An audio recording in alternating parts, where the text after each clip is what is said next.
Bismillahirrahmanirrahim. Qala al-musannifu rahimahullahu ta'ala wa nafa'ana biha wa fi 'ulumihi fid dharaini. Amin. Lanjutan bab i'tikaf yang ketiga ya. Kemarin sudah disebutkan ada dua syarat untuk beriktikaf di dalam masjid. Yang pertama adalah niat.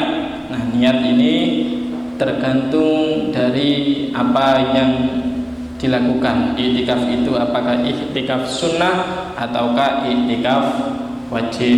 Contoh iktikaf wajib kemarin adalah iktikaf karena nazar. Nah, kalau karena nazar berarti niatnya diganti menjadi nawaitul i'tikafa fardhul lillahi ta'ala atau nawaitul i'tikafa li ada'in nadari fardhul lillahi ta'ala. Itu kalau iktikafnya karena nazar. Tapi kalau i'tikaf biasa, i'tikaf sunnah kemarin diperbolehkan seluruh waktu, tapi yang paling utama adalah 10 hari terakhir di bulan Ramadan. Itu adalah waktu i'tikaf yang lebih diutamakan. Kemarin syarat yang kedua juga adalah berdiam diri di dalam masjid. Berdiam diri di dalam masjid yang dimaksud adalah sekira lebih dari ucapan subhanallah, lebih dari kadar tumaknina. Tidak boleh hanya sekedar kadar tumaknina.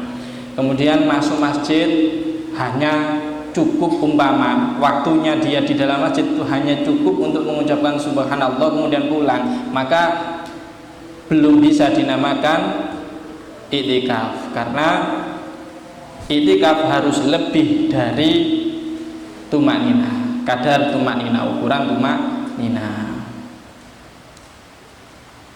Wa syartul mu'takifi utawi syarate mu'takif niku nggih. Wa syartul mu'takifi utawi syarate mu'takif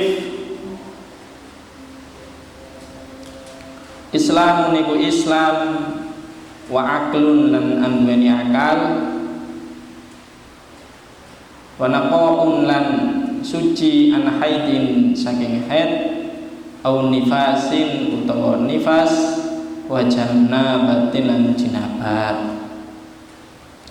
Maka syarat mu'takif adalah orang yang melakukan i'tikaf. Syaratnya yang pertama adalah Islam. Di muslim i'tikaf di dalam masjid. Ingat, i'tikaf tidak hanya 10 hari bulan Ramadan, tapi i'tikaf itu setiap waktu. Setiap waktu itu kalau kita masuk masjid itu kita niati untuk i'tikaf. Meskipun kita di dalam masjid istilahnya tidak melakukan zikir, wirid, hanya berdiam diri, tapi kalau kita masuknya kita niati i'tikaf, maka di dalam masjid kita mendapatkan pahala. Sekedar duduk, yang penting tidak membicarakan masalah duniawi, masalah atul hapi, masalah pokoknya sing sifatnya duniawi haram dibicarakan di dalam masjid. Makanya di dalam masjid urusan duniawi usahakan jangan dibicarakan, tinggalkan dulu. Ingat ya. Dan termasuk masjid itu waminhu termasuk masjid itu rohbatul masjid. Rohbatul masjid itu adalah serambinya, wa manaratuhu dan menaranya itu juga masih termasuk bagian dari masjid. Nah, jadi serambi masjid merupakan bagian dari masjid, menara masjid juga bagian dari masjid. Nah, tetap dinamakan masjid, kecuali yang datangnya dibangunnya setelah niatan pembangunan masjid. Artinya apa? Datang anyar teko, artinya dia tujuannya hanya untuk membantu masjid, hanya untuk mendampingi masjid. Nah, apa itu? Misalnya adalah sebuah kolam atau tempat wudhu. Nah, tempat wudhu itu tidak termasuk bagian dari masjid. Nah, tempat wudhu itu bukan termasuk bagian dari masjid. Kemudian wat'un na'li, tempat maudhi'un na'li. Nah, itu tempat untuk meletakkan sandal, itu juga bukan termasuk bagian dari masjid. Yang termasuk bagian dari masjid yang dinamakan masjid adalah serambi masjid, kemudian masjidnya sendiri ya, kemudian serambi masjid, kalau ada menara, wa manaratuhu, menaranya itu termasuk bagian dari masjid. Bangunan setelah itu bukan termasuk masjid. Kalau di Warukulon itu ada apa namanya, ada sebelah selatannya itu ada yang tempat untuk jamaah putri itu. Nah itu kalau saya tanyakan ke yang sepuh-sepuh itu dibangun tapi bukan masjid, itu adalah TPG. Dulu dibangunnya adalah tujuannya adalah TPG. Sekarang digunakan jamaah untuk jamaah putri. Nah itu bukan bagian dari masjid.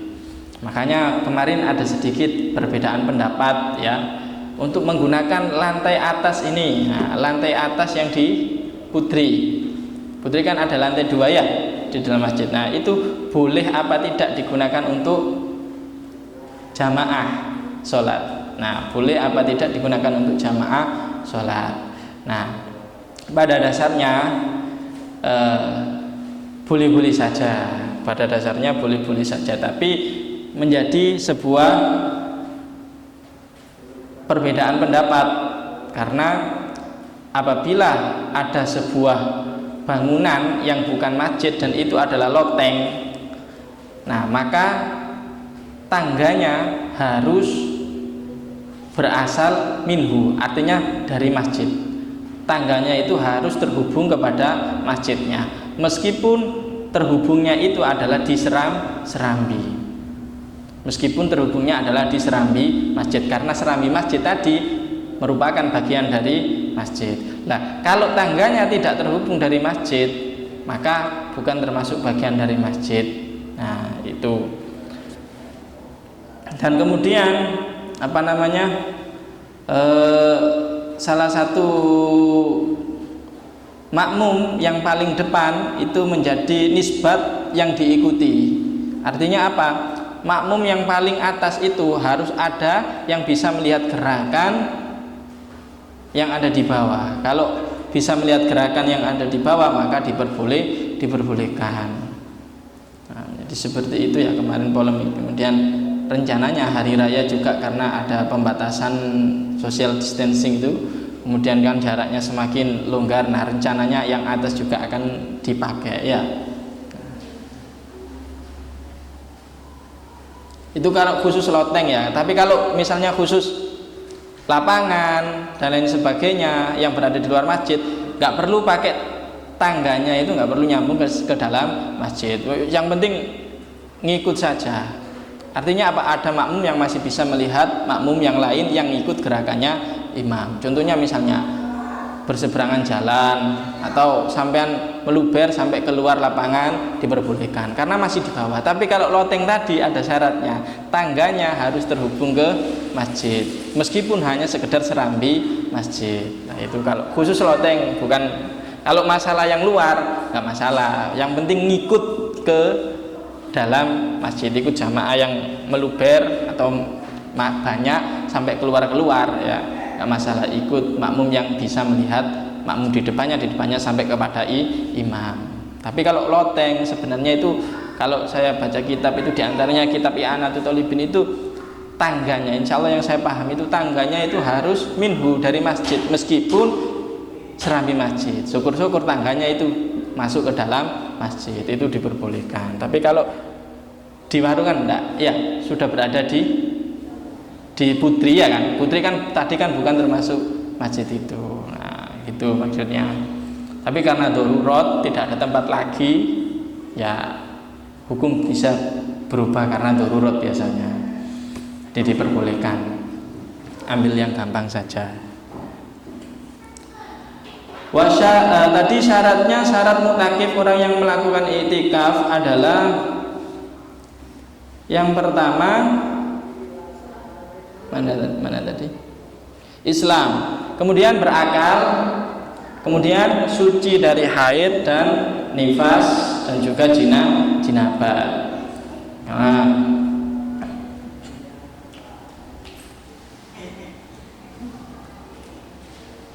suci dari haid dan nifas ini berarti khusus untuk perempuan. Perempuan juga boleh iktikaf. Kalau di sini mungkin nggak ada ya, atau jarang perempuan yang iktikaf di dalam masjid. Yang ada itu biasanya laki-laki. Ya, jam 12, jam 1, jam 2 datang ke masjid untuk melakukan iktikaf, nanti waktu sahur pulang. Itu kalau dulu di Babat kata Mbak Ib juga ada jamaah putri yang ikut iktikaf. Kalau dulu saya ikut santri mutakif, santri iktikaf di pondoknya Abi Ihya, itu juga ada jamaah putra, ada jamaah putri. Di sana kan pondok Nurul Haromen itu khusus, ada santri khusus iktikaf, artinya hanya nyantri di sana khusus di bulan Ramadan, Asyrul Awakhir itu 10 hari terakhir bulan Ramadan. Dan di sana gambarannya enak sekali anak-anak. Artinya apa? Kalau kita pingin full kegiatan bisa nyoba ikut mondok hanya 10 hari saja di sana. Enak. Dan di sana tarawihnya itu 8 rakaat, tapi bukan Muhammadiyah ya, bukan Muhammadiyah. Ikut yang 8 rakaat. Nah, kemudian dilakukannya tidak setelah Isya. Tarawihnya dilakukan jam 2 malam. Setelah Isya itu langsung istirahat. Istirahat sebentar, jam setengah 9 bel, ada biasanya seminar, kadang ngaji, kadang sampai sekitar jam 10. Jam 10 istirahat sampai jam 2 ya, nanti bangun. 2 tarawih tapi 8 rakaat. 8 rakaat kemudian sahur. Dulu saya masih daftarnya 50.000, itu sudah dapat kitab plus gratis makan 1 minggu di sana atau 10 hari. Kalau yang datang lebih awal, saya dulu biasanya menangi sak minggu tok. Nah, itu kalau 1 minggu itu bayar 50.000 sudah dapat kitab dan lain-lain, kemudian makannya gratis. Nah, paling seneng kenang-kenangan nih royokan bakwan Malang. Bakwan Malang harga 3.000, 4.000 itu sudah banyak sekali royokan. Sampai bakulnya itu nggak ikut ngeladeni sing bocah-bocah dewe sing jubuti dewe. Ngape totalan. Tapi nggak ada yang curang. Ngape samene kondo samene. Malang pujon, hawanya dingin. Fala yasiku mongko ora sah i'tikafu kafirin, apa i'tikafe wong kafir. Wong kafir ya gak sah i'tikafe wong kafir kok. Syaratnya kudu agama Islam. Wa majnunin lan wong edan, apa maneh wong edan gak duwe akal sok i'tikaf. Tidak ada niat i'tikaf untuk masuk masjid. Misalnya ada orang yang majnun atau tidak berakal, kadang-kadang main di masjid dan masuk ke dalam masjid, tapi tidak ada niatan i'tikaf, sah apa tidak? Di dalam masjid, tapi dia majnun, edan. Nah, apakah sah i'tikafnya? Atau mungkin gak ada niatan i'tikaf, terus masuk masjid berdiam diri di masjid, apakah terhitung i'tikaf? Tidak.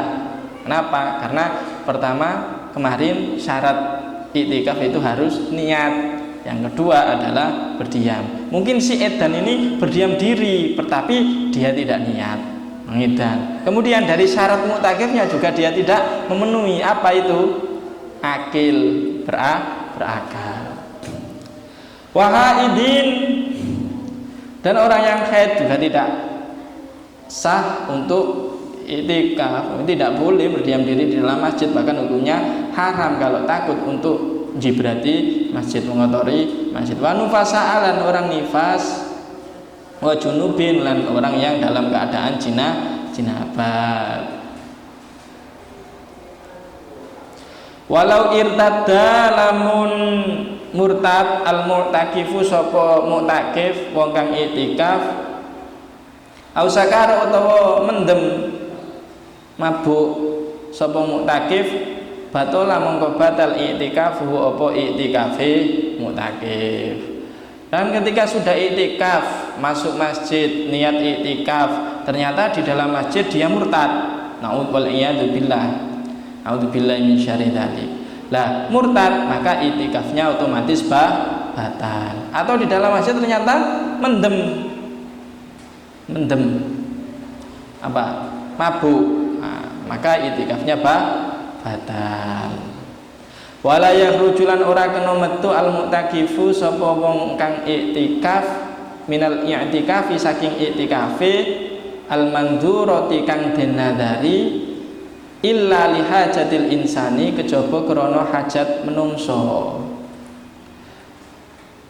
Khusus untuk orang yang iktikaf karena nazar tidak boleh keluar sama sekali dari masjid. Ini iktikaf yang nazar, artinya yang wajib kemarin tidak boleh keluar dari masjid sama sekali karena sudah dinazar iktikaf, artinya diam diri di dalam masjid. Wong nazarnya diam diri di masjid kok keluar, maka tidak diperbolehkan. Nah, apa namanya? Kecuali ada hajat yang manusiawi. Contohnya apa? Hajatil insan itu hajat yang manusiawi. Contohnya apa? Min baulin, bayane saking nguyuh, wa khaitin lan BAB apa? Ngesing, bernyanyi ya. Nising nangising. Nah, lah itu weblek pipis baru boleh keluar, atau mau buang air besar baru boleh keluar. Wa ma fi maknaha, dan wa malan barang fi maknahuma kan tetep ing dalem maknane baulan qaid. Pokoknya hubungannya karo ngono-ngono iku enggak masalah keluar. Tapi kalau tidak ada hubungannya dengan kebutuhan manusiawi tidak boleh keluar. Atau yang semisalnya yang masih dalam maknanya ka ghusli jinabatin kaya atus jinabat. Ternyata iktikafnya ini adalah iktikaf nazar, berarti dia wajib diam diri di dalam masjid. Kemudian setelah diam diri ternyata ghalabahun nas, artinya ngantuk, kemudian mimpi. Wah, lu jero masjid iktikaf tapi ngimpi. Lanang ternyata ngipi ketemu wong wedok sampai keluar mimpi basah, keluar air sperma. Ternyata lah kok saya terbangun, saya kok ini dalam masjid kok mimpi basah. Wah, maka otomatis dia butuh untuk mandi besar, berarti dia boleh untuk keluar masjid meskipun iktikafnya adalah iktikaf nazar. Untuk apa? Untuk mandi besar. Au udrin, atau karena hajat, atau karena udzur keluarnya. Apa udzurnya? Min haidin, bayane saking haid.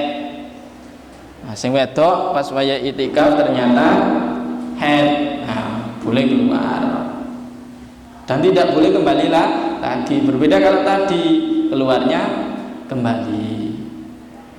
Au nifasin, utawa nifas. Fatakhruju mongko metu almar'atu sapa wong wadon minal masjidi saking masjid li ajlihima krana arane nifas haid lan nifas. Maka perempuan yang kena nifas, kena haid ya keluar untuk mendatangi hajat tersebut. Sementara niku dulu nggih. Wallahu a'lam bishawab. Subhanakallahumma wa bihamdika asyhadu an la ilaha illa anta astaghfiruka wa atubu ilaik. Subhana rabbika rabbil izzati amma yasifun wa salamun alal mursalin walhamdulillahi rabbil alamin. Assalamualaikum warahmatullahi wabarakatuh.